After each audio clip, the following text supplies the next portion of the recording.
Assalamualaikum warahmatullahi wabarakatuh.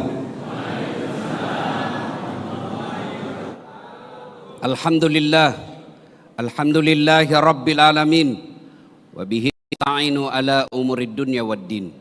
Asyhadu an la ilaha illallah wa asyhadu anna Muhammadan abduhu wa rasuluh. Allahumma salli ala Sayyid Muhammad wa ala alihi wa sahbihi ajma'in. Amma ba'd. Faqad qala Allah Subhanahu wa ta'ala fi kitabil karim. Bismillahirrahmanirrahim. Ya ayyuhalladzina amanu dukhulu fis silmi kaffatan wa la tattabi'u khutuwatis syaitan innahu lakum aduwwum mubin. Wahai orang-orang yang beriman, masuklah engkau ke dalam Islam secara sempurna, bukan Islam pencitraan, bukan Islam gimmick-gimmick, bukan Islam pilpres, bukan Islam pilcaleg. Islamlah secara benar, dan janganlah kau ikuti langkah setan, karena sesungguhnya setan itu musuh yang nyata bagi kalian. Ketika Bapak Ibu mendapat undangan acara ini, sejak pertama dilihat undangannya, setan berusaha menggagalkan agar kita tidak datang. Setan itu paling tidak mau kalau kita dengar ceramah. Kenapa? Bocor rahasianya. Maka dia goda kita, "Nggak usah kau datang, nggak usah kau datang, cukup titip tanda tangan. Nggak usah kau datang, nggak usah kau datang, bisa kau lihat ceramahnya di YouTube." Alhamdulillah, saat yang ada di ruangan berhasil kita kalahkan sehingga kita bisa hadir di tempat ini. Apakah setelah duduk di tempat ini setan menyerah? Tidak, goda lagi agar kita tidak dengar ceramah. Nggak usah dengar ceramah, nggak usah dengar ceramah. Pegang HP-mu, pegang HP-mu. Jadi Bapak Ibu yang pegang HP sesungguhnya kena godaan setan. Bagaimana Bapak mau dengar ceramah kalau sibuk begini? Sudah dikasih tahu, masih juga dia pegang HP-nya. Bukan lagi kena godaan setan, Bapak sudah jadi setan. Simpan dulu HP, simpan dulu ya, simpan dulu ya. Ibu-ibu simpan dulu ya. Ibu-ibu yang pegang HP-nya selama saya ceramah, saya doakan suaminya kawin lagi. Oh, baru dia simpan HP-nya. Simpan dulu ya. Pak, begitu saya hormatinya, ini undangan Pak Kiai, guru saya geser acara saya, Pak. Untuk apa? Saya memuliakan undangan Pak Kiai. Maka tolong hargai juga perasaanku. Caranya simpan HP dulu. Ustadz, kita mau rekam. Kalau Bapak yang rekam, gambarnya tidak jelas, suaranya bising. Bagaimana caranya Ustadz? Itu ada kamera saya bawa. Tuh. Saya bawa dari Makassar. Tapi kau bawa pulang nanti Ustadz. Don't worry.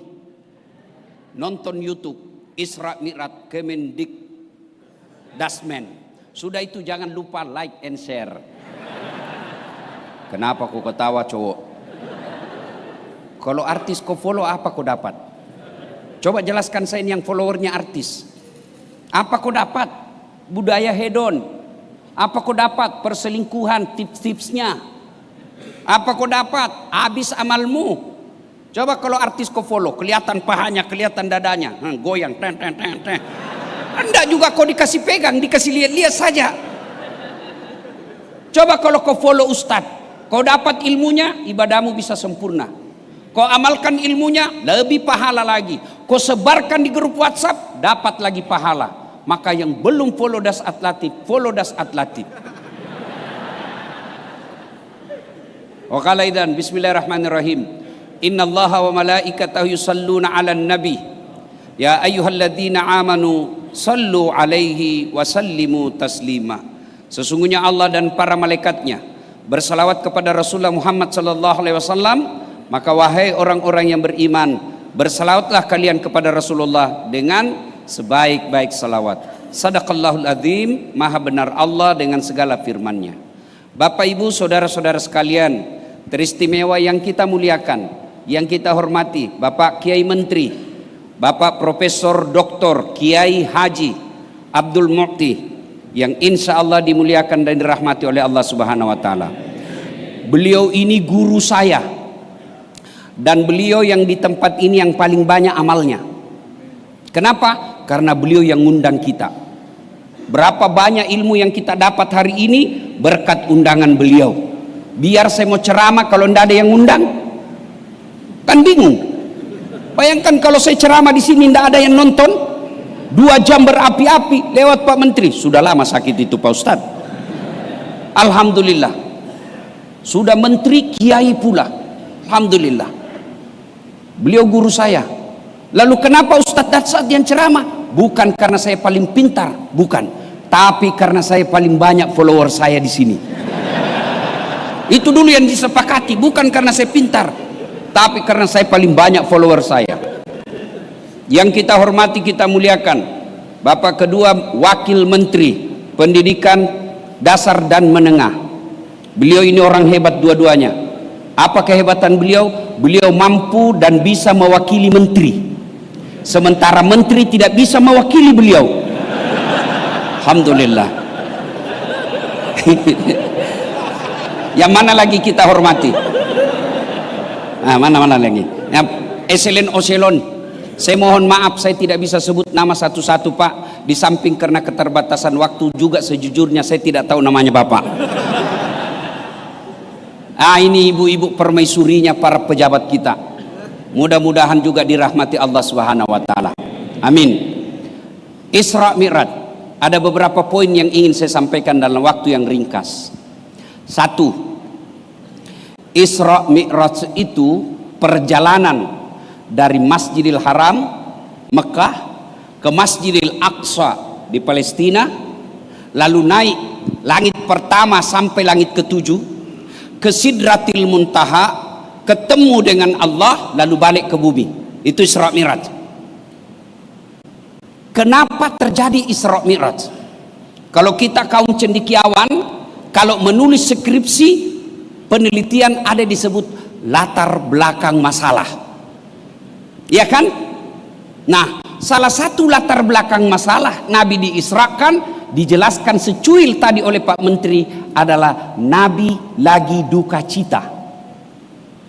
Kenapa Nabi duka cita, Ibu? Bu? Karena 2 orang yang paling mencintai dan dicintai Nabi meninggal pada tahun yang sama. Maka dalam Islam ada 2 tahun yang unik namanya. 1 tahun gajah, lahirnya Nabi. 2 tahun duka cita, Isra Mi'rajnya Nabi. Kenapa disebut duka cita? Meninggal paman beliau Abu Talib dan meninggal istri beliau. Sampai dukanya Nabi, Bu, sampai Nabi sabda begini. Dengar ibu-ibu, barang siapa seorang perempuan, istri, meninggal dunia, lalu suaminya berduka terus mengenang kebaikannya, itu ciri-ciri penghuni sorga itu istri. Misal Bu, misal aja nih Bu, misal ibu duluan meninggal, misal aja, misal. Atau pilih mana Ibu, pilih mana? Tolong dijawab. Pilih ibu duluan meninggal atau suami? Waduh, suami. Aduh, coba ulang-ulang supaya lebih jelas. Pilih duluan ibu meninggal atau suami? Waduh, setengah mati kita carikan uang Pak, didoakan kita, makanya lebih baik kita kawin lagi Pak. Nah, Nabi berduka, ditinggal istri, ditinggal paman. Kalau ibu meninggal, lalu suaminya berduka terus kenang kebaikannya. Kenapa ya Allah cepat betul meninggal istri saya? Meskipun dia suka ngomel, tapi aku rindukan ngomelannya sekarang. Dia pandai mendidik anak saya. Itu ciri-ciri wanita penghuni surga. Kalau sebaliknya, begitu ibu meninggal, suami masuk kamar berteriak, "Merdeka!" Hati-hati Bu. Nah, pada saat Nabi sedih, datanglah undangan dari Allah melalui malaikat Jibril. Jibril, kau jemput kekasihku Muhammad. Saya mau hibur dia. Kemana hiburannya? Ke Ancol, banyak ubur-ubur. Kemana? Taman Mini? Bukan. Ke Bali? Tidak, banyak aurat. Kemana? Ketemu dengan Allah. Ketemu Allah Pak. Saya saja dapat kemarin hari raya, dapat kartu lebaran dari Pak Prabowo. Istana Negara Republik Indonesia dengan ini mengucapkan Selamat Hari Raya Idul Fitri, mohon maaf lahir dan batin, tertanda Presiden Republik Indonesia Prabowo Subianto. Itu kartu lebaran saya, dek, saya bawa pulang kampung. Bener ini, kisah nyata ini. Saya kasih lihat semua sepupuku dulu yang pandang enteng saya bilang, kau lihat Presiden, Presiden ini, seluruh kamu satu kampung tidak ada dapat kartu lebaran, saya dapat. Padahal presiden itu pekerjaan paling mengerikan. Sudah bangga kita dapat presiden, Pak. Ibu bapak saja ketemu Dasat Latif selfie. Selfie dulu Pak Ustadz. Ulang Ustadz. 3 kali ulang. Kabur Ustadz. Dalam hatiku, kamu yang kabur. Kita sudah senang. Gimana kalau Allah yang ngundang? Maka dijemputlah Rasulullah. Diundang Rasulullah ketemu dengan Allah. Dimulailah perjalanan, dan perjalanannya menurut Quran. Subhanalladzi asra. Ini dulu yang kita lihat. Banyak kisah dalam Quran bagaimana Allah menciptakan Adam dan Adam tanpa bapak, tanpa ibu. Bagaimana Allah menghancurkan Fir'aun. Bagaimana Allah menyelamatkan Nabi Musa. Kisah-kisah besar dalam Quran. Tapi ketika Allah bercerita Isra Mi'raj, Allah mulai dengan kalimat Subhana. Seolah-olah Allah yang berkata, saya mempertaruhkan kesucianku dari tak terbatas. Saya mempertaruhkan kesucianku. Kejadian ini benar. Saya mempertaruhkan kesucianku dari kebohongan akan kejadian ini. Maka Allah memulai kalimat Subhana. Subhanalladzi asra. Yang telah memperjalankan hambanya. Allah tidak mengatakan yang memperjalankan Muhammad, yang memperjalankan Muhammad, tidak, yang memperjalankan hambanya. Mari kita belah Masjidil Haram ke Masjidil Aqsa dulu. Ini Pak, pada saat Nabi selesai Isra Mi'raj, Nabi cerita ke Abu Jahal. Abu Jahal berkata, ya Muhammad, inikah yang kau kumpulkan kami? Kau sudah gila ya? Kenapa? Kejadian Isra Mi'raj mereka pada saat itu tidak masuk akal. Kenapa tidak masuk akal? Dari Mekah ke Palestina itu zaman dulu kendaraan paling cepat naik onta. Berapa waktu yang dibutuhkan? Lebih sebulan. Pulang juga lebih sebulan. Berarti PP 2 bulan lebih. Nabi bilang semalam. Tapi Quran mengatakan lailam. Apa itu lailam, dek? Tidak cukup 1 malam, sebagian malam. Kalau 1 malam dari maghrib sampai subuh. Tapi Quran menjelaskan lailam. Lailam itu bahasa Indonesianya sebagian malam saja. Maka orang Arab tidak percaya. Bagaimana ceritanya Muhammad? Masa kau berangkat malam, pagi kau ada lagi di sini? Gila kau Muhammad. Ternyata mereka lupa kejadian Isra Mi'raj itu bukan kehendaknya Muhammad, tapi kehendak Allah. Maka dikatakan memperjalankan hambanya. Tidak dikatakan Muhammad jalan. Kalau Muhammad jalan itu di luar rekayasa Allah. Tapi ini memperjalankan. Kita belajar bahasa Indonesia. Memperjalankan berarti Allah yang aktif, Nabi Muhammad terima beres. Sama saya. Saat ini saya diundang sama menteri. Karena saya diundang sama menteri, semua fasilitas ditanggung sama kementerian. Transportasi, akomodasi, konsumsi, termasuk itu. Tidak usah terlalu vulgar itu. Dan saya intip-intip tadi sudah ada di amplop. Saya belum ceramah sudah ada. Inilah enaknya kalau sama-sama penceramah. Masya Allah. Kenapa? Saya diundang. Pak Menteri ditugaskan presiden ke luar negeri, pasti negara yang tanggung. Kenapa? Ditugaskan. Allah yang manggil berarti Allah yang segala fasilitasnya. Itu pertama, kata memperjalankan. Yang kedua, Bapak Ibu, 3 hari yang lalu saya diundang pemerintah Kabupaten Langkat, Sumatera Utara. Saya berangkat jam 2 siang dari Cengkareng. Sampailah saya kurang lebih jam 4.30 sore. Perjalanan dari bandara ke Langkat 1 jam lebih. Jamaah mulai kumpul jam 10. Karena pesawat saya delay. Saya berangkatnya jam 2, sampai di lokasi acara jam 5. Saya ceramah langsung jam 5, selesai ceramah jam 6. Langsung balik lagi ke bandara, sampai di Jakarta belum jam 10 malam. Ternyata sampah sepengetahuan saya, di dalam gamisku ada semut. Tahu semut, Ibu? Begitu saya gantung baju, semut yang ada di kantong keluar dia, Pak. Dia kumpulkan semua temannya sesamanya semut. Dia pidato di depan semut. Saudara-saudara sekalian bangsa semut, baru saja saya pulang dari Langkat, Sumatera Utara. Dia bilang, jam berapa kau pergi, Mut? Dia bilang, tadi bro, jam 2 siang. Mana masuk akal, kau gila. Mana bisa, baru saja kau keluar jalan raya, kau diinjak mobil trek. Kata itu semut di kantongku, betul itu yang kau bilang kalau saya jalan. Ini bukan saya jalan, bos. Saya numpang di kantongnya Das Atlatif.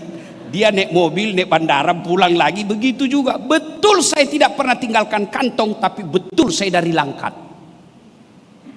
You understand? Yes? Tidak masuk akal ini semut. Tapi dia betul dari Langkat. Tidak semua yang tidak masuk akal tidak terjadi. Banyak hal tidak masuk akal tapi terjadi karena kita yakini. Contoh, menurut ilmu kedokteran, adik-adik, bisa enggak perempuan hamil tidak pernah disentuh laki-laki? Bisa enggak? Tidak mungkin kata ilmu kedokteran. Tapi kalau Allah yang mau, Siti Maryam enggak pernah disentuh laki-laki, lahir Isa Al-Masih. Cuma sekarang mahasiswa saya banyak bilang, Ustadz, ada juga itu, hebat Ustadz. Tidak ada suaminya, ada anaknya. Saya bilang kasusnya itu beleng-beleng itu. Iya toh. Ada pula lebih hebat dari Siti Maryam. Tidak ada bapaknya, tidak ada ibunya. Lahir Nabi Adam. Banyak hal kejadian yang tidak masuk akal. Tapi tadi. Nih, adik-adik, ini jam tangan saya. Bisa gerak enggak? Bisa gerak? Tidak bisa gerak pas pengetahuan diangkat. Tapi percayalah, bulan lalu Desember dia dari Hong Kong. Kau tahu Hong Kong? Tanah Abang belok kanan kiri sedikit.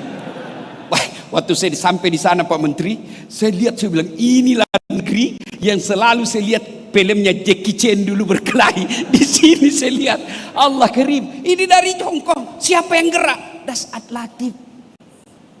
Begitu mesti kita menaik kejadian Isra. Poin ketiga, masjid ke masjid, dari Mekah ke Palestina. Saya mau tanya ibu-ibu, bisa enggak di Mekah langsung ke langit? Bisa enggak? Adik-adik, bisa enggak kalau Mekah langsung ke langit? Bisa? Bisa. Contoh sederhana, bisa enggak dari Makassar ke Jakarta? Bisa enggak Manado ke Jakarta? Kenapa mesti dari Makassar ke Manado dulu baru ke Jakarta? Kenapa tidak dari Makassar yang ke langit? Kenapa mesti ke Palestina? Ini kan boros. Ada SPJ tidak ada perjalanannya. Ini biasa ini yang suka perjalanan palsu. Nanti kalau mati, kau suka jalan, kau masuk ke neraka sekarang jalan-jalan. Itu dulu sebelum menterinya kiai. Sekarang menterinya kiai, tidak mungkin.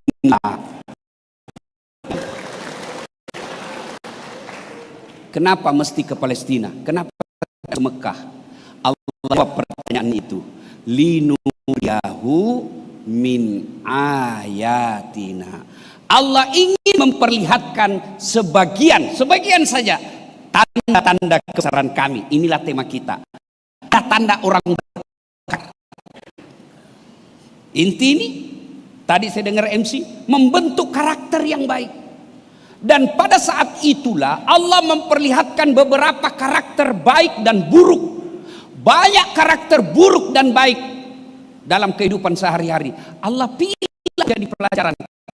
Karena karakter ini apa itu? Satu, Nabi melihat ada orang menanam satu biji, Hebatnya dek, tanam langsung tumbuh. Sudah tumbuh langsung berbuah. Pada detik yang sama dipanen buahnya, tumbuh buah baru. Petik, tanam, panen, tanam, panen. Masya Allah. Ada bapak pernah di kampung dengar tanam langsung panen?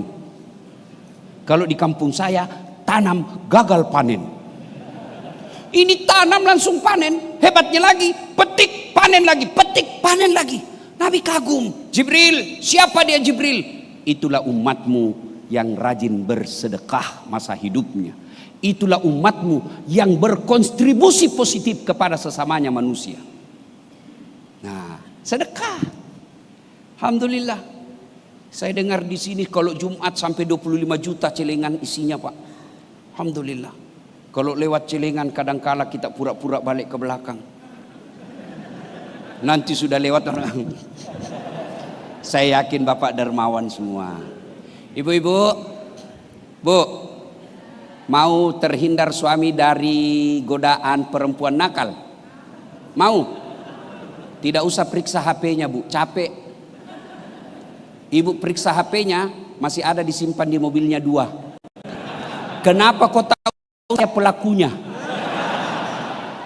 Dulu. Bu, daripada periksa handphone capek, lebih baik apa? Minta pertolongan Allah. Tolak balanya apa? Sedekah. Kalau kau periksa HP, saya punya pengalaman. Setelah saya dulu di kampung, selalu telepon. Saya mau blokir, tidak enak. Saya mau terima. Perasaannya istri saya bagaimana dong? Maka saya tulis namanya di situ yang mantan penjual batu bata.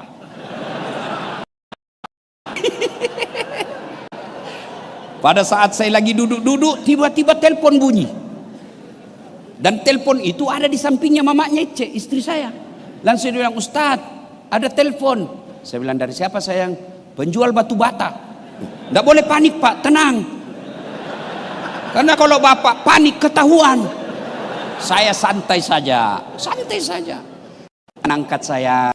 Kenapa Ustadz? Itu tagihan. Perempuan kan paling takut tagihan. Amanlah saya Bu, selamatlah saya. Beberapa hari kemudian saya pulang ceramah. Sayangku, bikinkan dulu teh. Saya lagi sibuk Ustadz, ajar Ecek mengaji, bikin mie sendiri. Saya bikin, di mana gula? Ada di situ toples tulisannya. Sambil gula. Begitu saya tes, asin. Saya lihat baik-baik, tulisan toples gula isinya garam.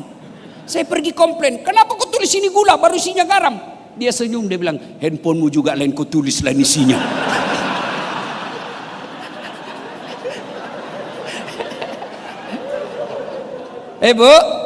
Bu, daripada periksa handphone, mending sedekah.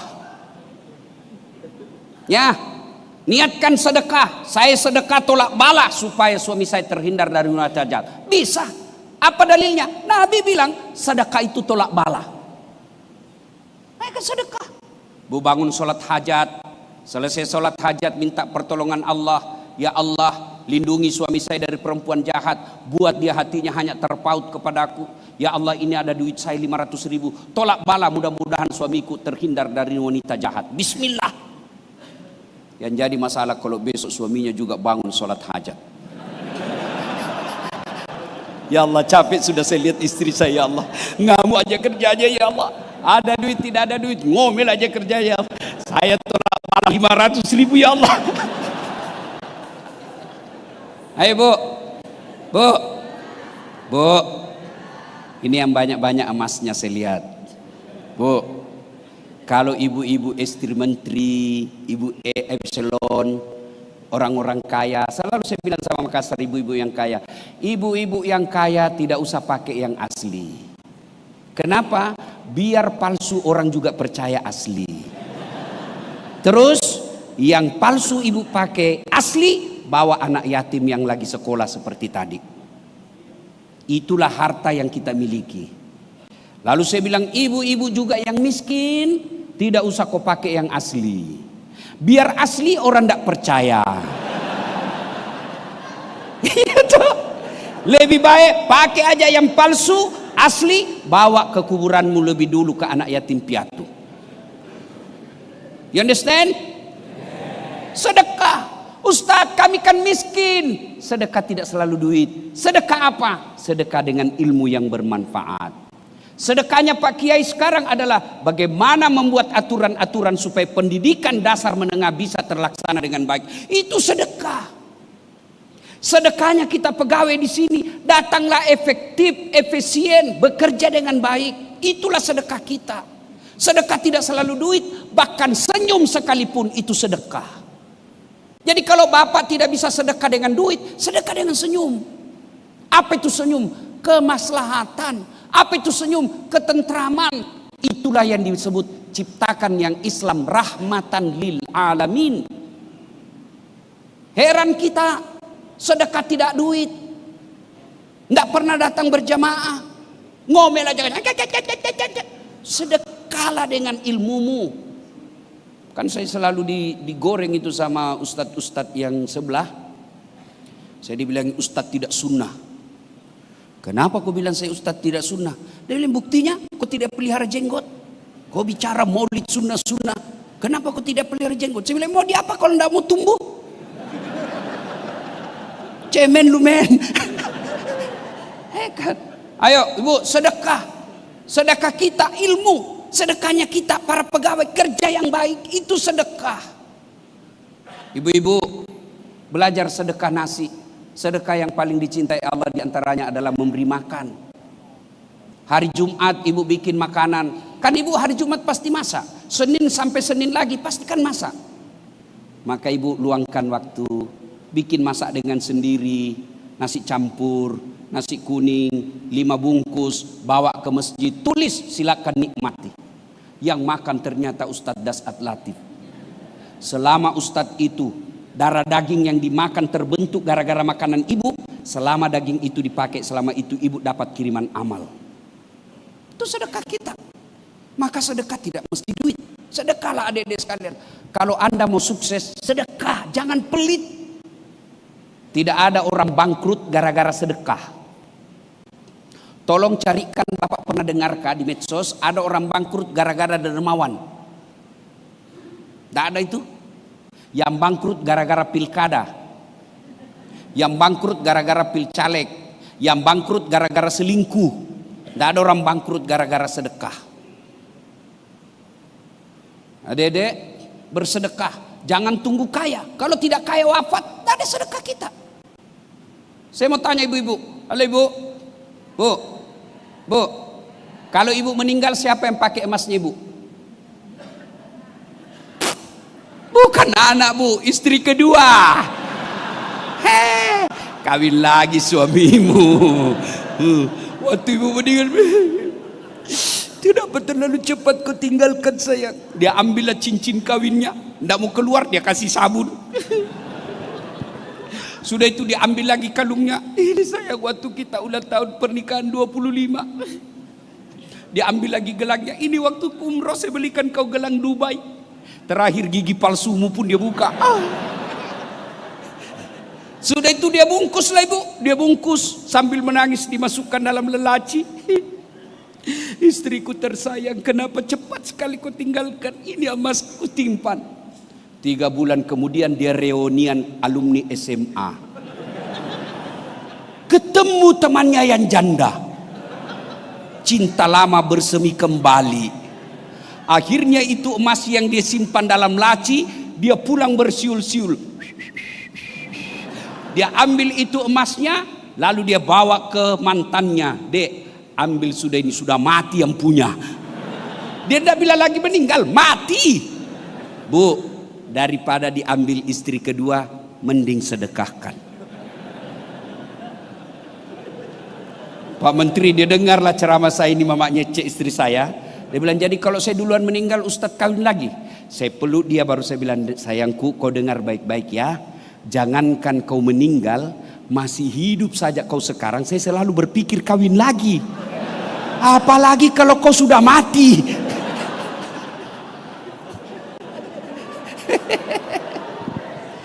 Ayo sedekah. Adik-adik sekalian, kita semua pasti punya plastik di rumah. Adalah botol, ada lain sebagainya. Kumpul baik-baik, bersihkan, ikat secara rapi. Ketemu pemulung kasih, itu sedekahmu. Di sini saya lihat sandal susah. Dari tempat toilet ke tempat sini susah sandal. Kau beli sandal Jepang. Apa karena kalau di kampungku sandal Jepang namanya? Ya Swallow kan merek ibu. Ya itulah yang saya maksud, itu yang saya maksud. Kan murah, paling 15.000. Bapak beli 10, dicuri orang Ustadz. Berarti orang butuhkan. Berarti Allah ingin bapak tambah pahala. Coba deh mulai. Alhamdulillah, rajin semua bapak ini saya lihat rajin bersedekah. Begitu bapak meninggal, mobil belum tentu kita punya, rumah belum tentu kita punya. Bersedekahlah. Saya tidak bisa sedekah dengan pekerjaan Ustadz. Sedekahlah dengan ilmumu. Di mana cara sedekah dengan ilmu? Kita bikin akun-akun yang manfaat. Kita lawan akun-akun yang merusak moral bangsa. Itu sedekah kita. Terus apalagi dilihat oleh Nabi? Karena banyak yang dilihat. Ada lagi muka, tangan-tangannya tangan manusia, kaki-kaki manusia, badan-badan manusia, tapi mukanya ular. Nabi bertanya, ya Jibril, siapa itu? Mukanya seperti ular, menakutkan. Jibril menjawab, itu umatmu yang suka menjilat, cari-cari muka. Ah, di kantor begini banyak.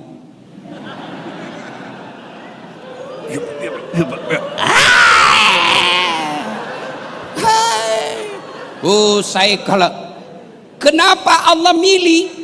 Saya katakan tadi banyak karakter jahat, tapi kenapa Allah pilih ini penjilat? Salah satu contohnya karena merusak negara dan sistem ini penjilat.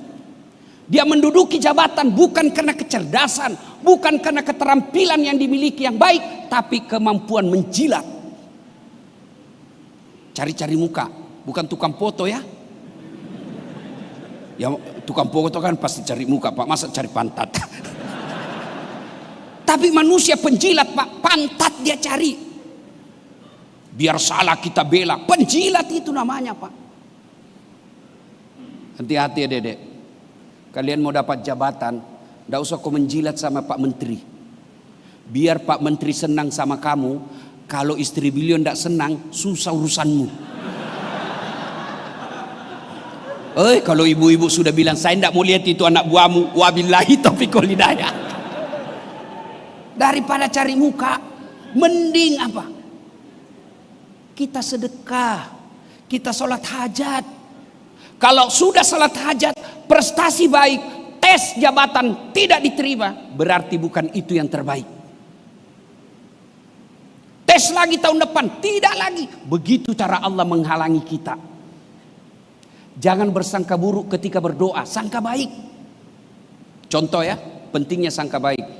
Anggaplah saya berdoa hari ini, ya Allah berikan saya private jet, supaya saya bebas ceramah kiri kanan. Ya Allah berikan saya pesawat pribadi. Tiba-tiba minggu depan Allah kabulkan. Pusing kan? Di mana mau saya parkir? Iya toh? Di mana saya cari pramugarinya? Bagaimana kaptennya? Bagaimana apturnya? Jadi jangan sangka buruk. Ketika kau sudah ikuti jenjangnya, bagus kariermu, kau ikuti semua tahap demi tahap, lalu kau ikut tes tidak terkabul, percaya bukan itu yang terbaik buat kamu. Saya tamat SMA Dek, daftar tentara, mau jadi akabri, tes fisik tidak lulus. Kenapa? Ceper. Jangan kau lihat-lihat Pak Menteri, ini kecil-kecil semua ini, boy lincah. Kecil-kecil, memang orang kecil-kecil itu Pak besar rezekinya. Waktu itu saya protes kepada Allah, ya Allah, kenapa kau tidak kasih lulus saya? Saya mau jadi tentara, kau tidak rugi jadi Tuhan kalau saya jadi tentara.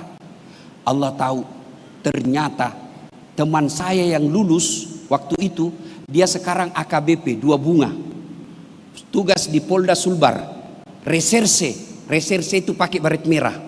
Saya lulus pakai baret putih. Alhamdulillah dengan baret putih yang saya pakai, mulai baret merah sampai baret hitam saya ceramai semua. Ini. Kapolri ku tunjuk-tunjuk Pak.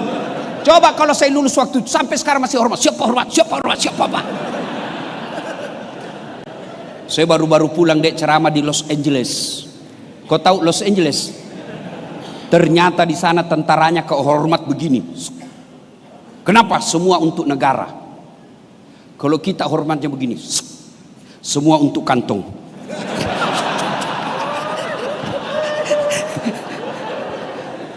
Ayo, Dek, jangan menjilat. Orang tuamu jualkan kamu sawah waktu kuliah.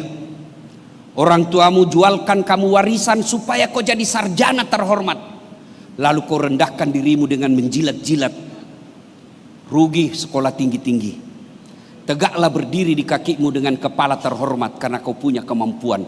Kalau kau tidak diakomodir, percaya bukan itu tempatmu yang terbaik. 3, apalagi dilihat Nabi.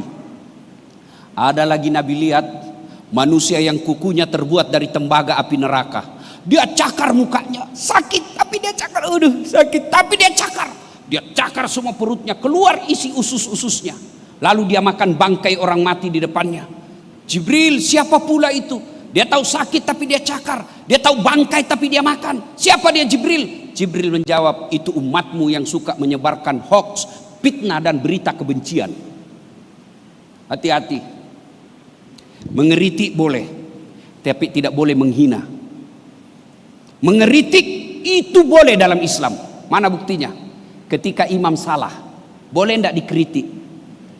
Boleh enggak? Boleh. Imam mestinya sujud, dia pergi ruku. Boleh ditegur? Boleh. Caranya bukan kau tendang pantai, imam. Beleng-beleng ini. Enggak. Batal solatmu. Iya. Allahu Akbar. Imam ruku langsung kau bilang, beleng-beleng. Batal solatmu. Tapi bagaimana ketika tegur imam? Subhanallah.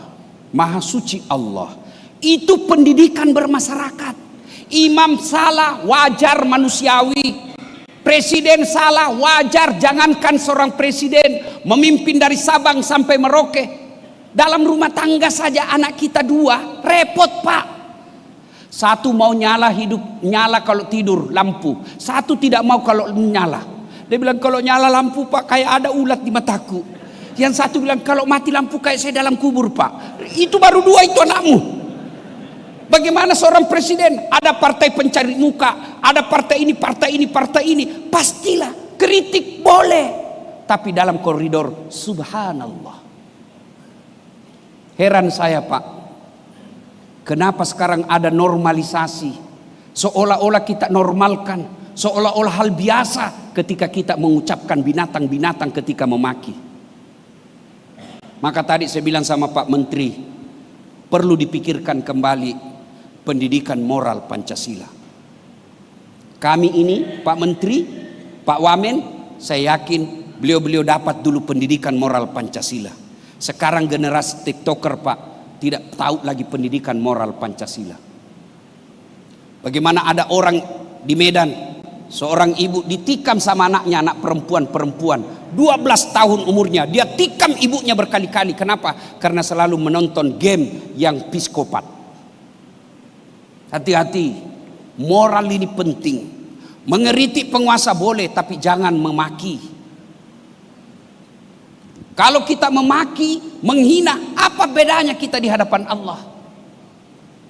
Itulah bedanya Pak, orang fasik dengan orang beriman. Fasik itu pura-pura beriman. Kalau orang beriman, dia mengeritik, tetapi seperti yang diajarkan kata kalimat subhanallah tadi. Maka hati-hati. Ibu-ibu, calon presidennya kalah, move on. Adik-adik, calon presidenmu kalah, biasa, ndak kiamat. Yang orang yang bertanding saja sudah akur, masa kita sampai sekarang ndak bisa akur? 2019 siapa yang bertanding? Bapak Prabowo dengan Bapak Jokowi. Siapa yang menang? Bapak Joko Widodo. Siapa menterinya? Bapak Prabowo. 2024 kemarin siapa yang bertanding? Bapak Prabowo. Bertanding dengan siapa? Anies Baswedan. Siapa wakilnya Anies Baswedan? Muhaimin Iskandar. Siapa yang menang? Bapak Prabowo. Siapa menkonya? Muhaimin Iskandar. Ngapain kita gaduh-gaduh? Semua niat mari kita baik. Koreksi boleh, tapi mari tetap kedepankan adab. Itulah bedanya kita orang beradab, orang beragama. Untuk apa ada Kementerian Pendidikan? Untuk apa ada Kementerian Kebudayaan kalau ini kita tidak kelola dengan baik? Penting adab. Puncak dari semua ilmu adalah adab. Banyak yang dilihat oleh Nabi, tapi waktu terbatas. Sampailah Nabi dari Masjidil Haram, Masjidil Aqsa, naik sampai berdialog dengan Allah. At-tahiyatul mubarakatuh salawatu thayyibatu lillah. Segala kebesaran, pujian-pujian hanya milik Allah. Lalu Allah menyambutnya, assalamu alaina wa ala ibadillahi salihin. Allah menyambutnya, Allah menyambut, assalamu alaina ayyuhan nabi wa rahmatullahi wa barakatuh. Allah pun memuji Nabi, tapi di situ kelihatan hebatnya Nabi. Bukan cuma untuk keselamatan dirinya, di Nabi lanjutkan lagi, assalamu alaina wa ala ibadillahi salihin. Bukan cuma saya ya Allah, berikan semua keselamatan buat orang-orang soleh. Di situ kelihatan Nabi tidak egois. Dia mengutamakan keselamatan buat kita semua. Melihat dialog ini, lalu malaikat menyambutnya, asyhadu an la ilaha illallah wa asyhadu anna muhammadar rasulullah. Itulah dialog ketika Isra Mi'raj. Adik-adik tahu dialog? Tahu dialog? Saya bicara, adik diam. Adik bicara, saya diam. Itu namanya dialog. Kalau bapak bicara, saya bicara, bukan dialog namanya itu, bertengkar. Bagaimana buktinya? Prakteknya Ustaz. Kalau dialog, jangan buru-buru baca tahiyat. Asyhadu an la ilaha illallah wa asyhadu anna muhammadar rasulullah. Itu dialog. Tapi kalau tahiyat barakatuh salawatu thayyibatullah, itu kok bertengkar, itu namanya itu. Ada anak muda sholat duhur cepat betul. Assalamualaikum. Dek, tidak sampai ke 2 menit saya lihat kau sholat duhur cepat betul. Apa dia bilang? Ustadz kan sudah dihafal. Kalau sudah hafal, kalau soal hafal saja kau sholat cukup kau bilang saja begini, Allahu Akbar, Tuhan bacaannya sama kemarin, Assalamualaikum. Nah, poin berikutnya yang keempat, Nabi kan lagi duka, ketemu dengan Allah. Allah ketika duka nabinya, Allah tidak kasih perintah puasa, Allah tidak kasih perintah haji, Allah tidak perintah zakat. Apa yang Allah kasih? Sholat. Berarti adindaku sekalian, Bapak Ibu yang saya muliakan, ketika ada masalah, sholat inilah solusinya. Seperti ayat yang dibacakan tadi Pak Menteri. Ibu-ibu, percayalah tidak ada orang tidak ada masalahnya. Bohong itu kalau dia bilang tidak ada masalahnya. Coba lihat waktu kita kerja, coba lihat. Waktu kuliah apa masalahnya? Mau sarjana. Sudah sarjana selesai masalahnya? Enggak, mau kerja. Sudah kerja selesai masalahnya, mau jadi kepala bagian. Sudah kepala bagian selesai, muncul masalah baru, mau jadi kepala dinas. Sudah jadi kepala dinas, mau jadi sekda. Sudah jadi sekda, mau jadi bupati. Sudah jadi bupati, mau 2 periode. Sudah 2 periode, ditangkap KPK. Tidak ada orang, tidak ada masalahnya. Iya toh, saya banyak juga masalah saya Pak. Apa masalah saya? Apalagi setelah saya viral, banyak janda-janda curhat. Ustadz, baru saja meninggal suamiku, ada doa-doa penenang jiwa. Saya kirim baca ini Bu, ketika galau baca ini. Lama dia bilang, Ustadz saya sudah tenang, maukah Ustadz menjadi imam dalam hidupku? Saya mohon maaf Ibu, saya bukan imam, saya penceramah. Bu, tidak ada orang tidak ada masalahnya. Istri cantik masalah, digoda orang. Apalagi kalau suaminya jelek, lebih masalah. Berarti bagus kalau istri jelek Ustaz. Istri jelek dihina orang. Kita lagi yang malu jalan sama dia. Duluan aja dek, nanti kita ketemu di pesta. Iya toh, semua orang punya masalah. Pak Menteri ada masalahnya, Presiden ada masalahnya. Jangankan sedulur-sedulur, jangankan kita yang banyak dosa. Kurang apa mulianya Nabi?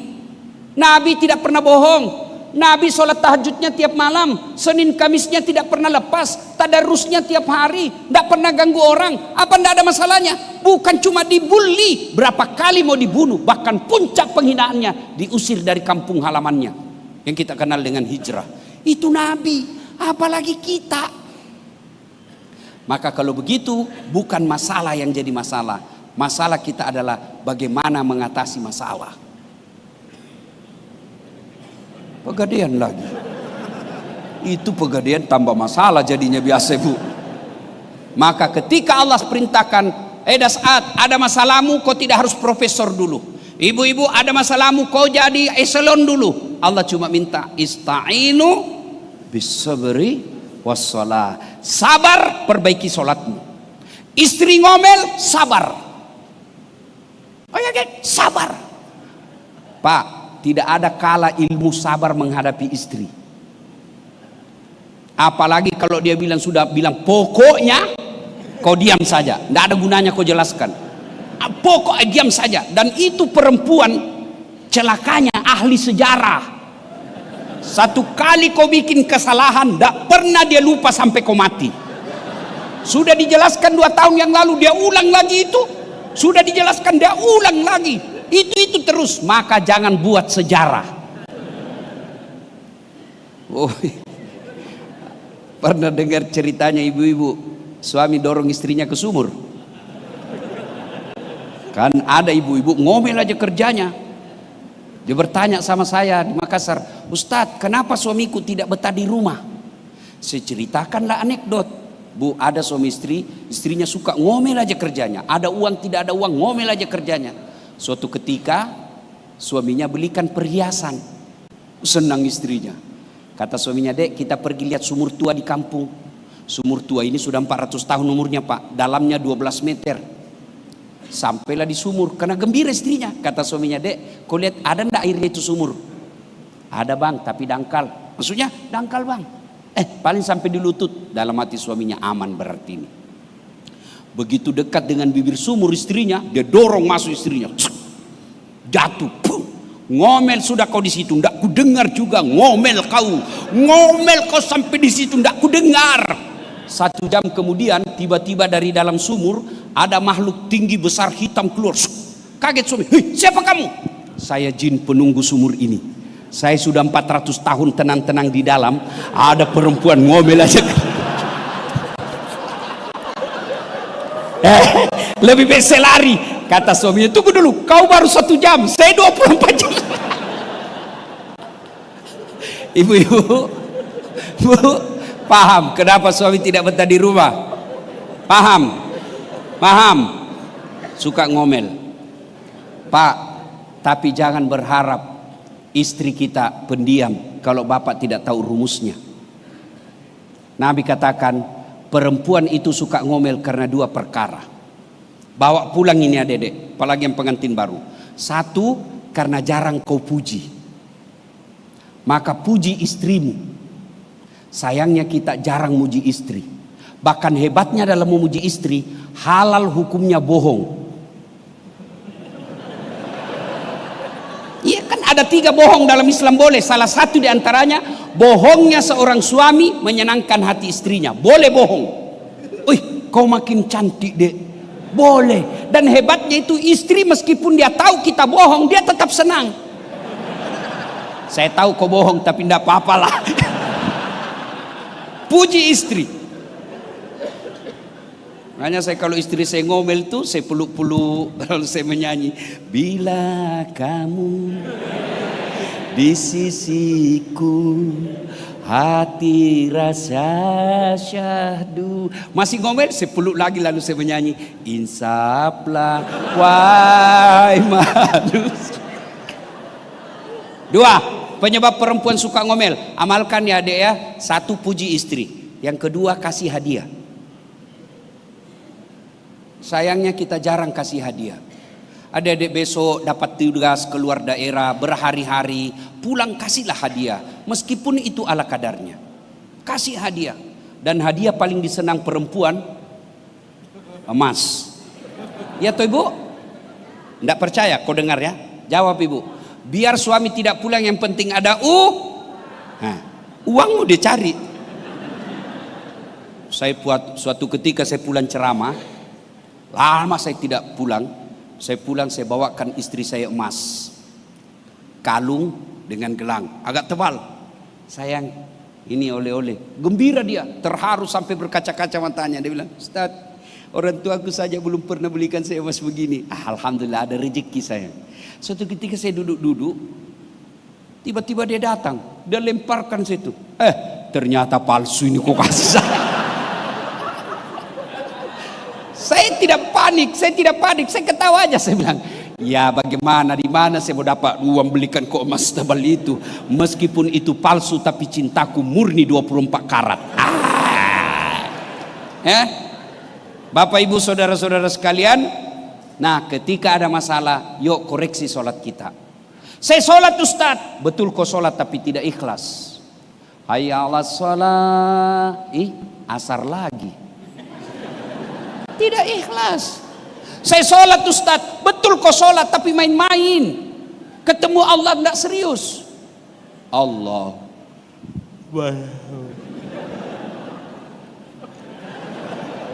Siratal ladzina an'amta 'alaihim.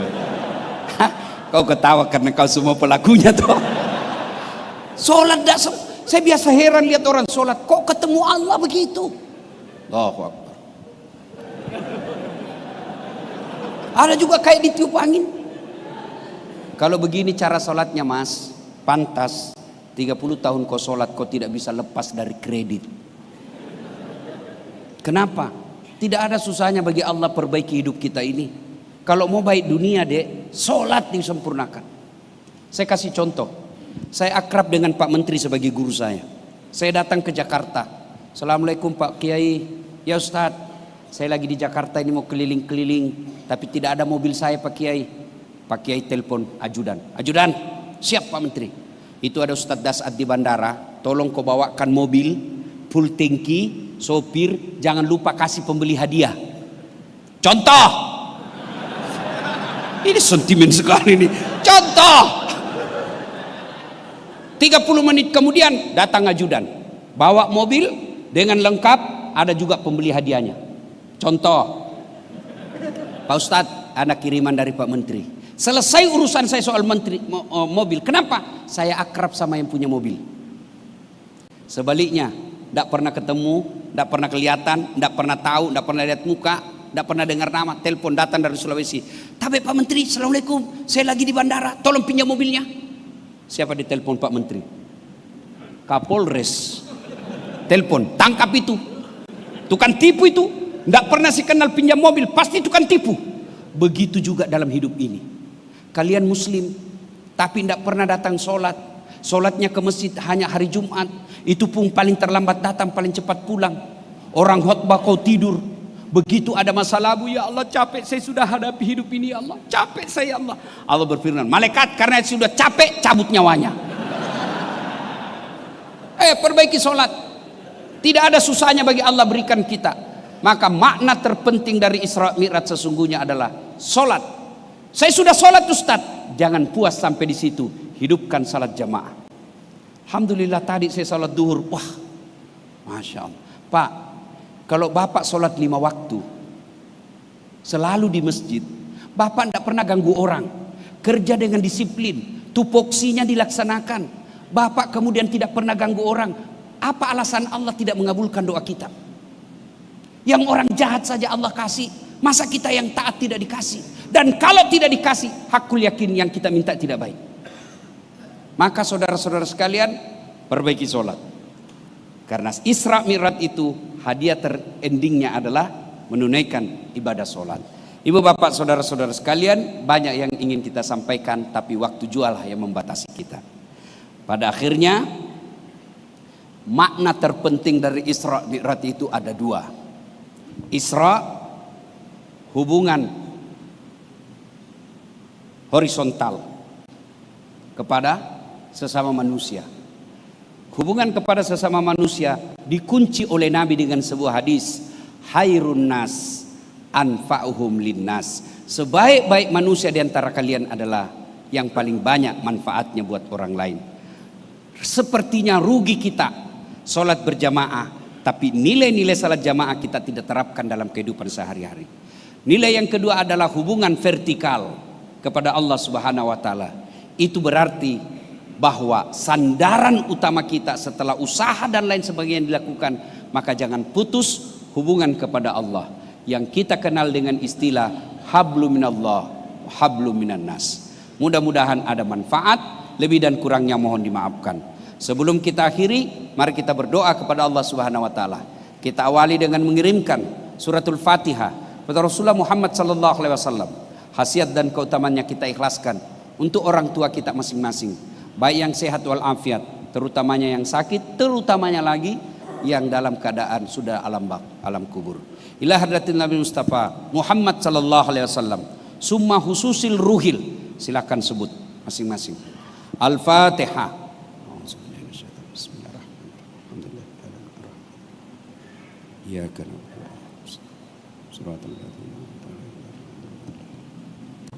Amin. Allahumma ghfir lil mu'minina wal mu'minat wal muslimina wal muslimat al ahya'i minhum wal amwat innaka sami'un qaribun mujibud da'wat wa kadiyal hajat. Ya Allah, Zat yang maha membalas, balaslah segala kebaikan orang-orang yang telah mewakafkan waktu, harta dan ilmunya untuk acara ini. Angkat harkat dan martabatnya, wujudkan cita-citanya, bahagiakan keluarganya, dan jika kelak menghadap kepadamu, hadapkan dalam iman. Ya Allah, ya Rabbi, ya Karim, di kantor ini, di kementerian ini kami mencari nafkah dan memperbaiki karir. Ya Allah, perbaiki karir kami ya Allah. Jika rezeki kami masih di atas langit, turunkan. Jika masih dalam tanah, munculkan. Jika masih jauh, dekatkan. Jika masih sedikit, cukupkan. Dan yang lebih penting ya Allah, berkahkan. Ya Allah, ya Rabbi, ya Karim, saat beri hidayah, berikan hidayah kepada kami semua ya Allah. Jangan kau biarkan kami larut dalam dosa dan maksiat. Ampuni dosa dan kesalahan kami ya Allah. Kami kemana lagi mohon ampun kecuali kepadamu. Karenanya dengarkan dan kabulkan doa kami. Rabbana la tuzigh qulubana ba'da idh hadaitana wa hab lana min ladunka rahmah innaka antal wahhab. Rabbana atina fid dunya hasanah wa fil akhirati hasanah wa qina adzabannar. Subhana rabbika rabbil izzati amma yasifun wa salamun alal mursalin walhamdulillahi rabbil alamin. Terima kasih.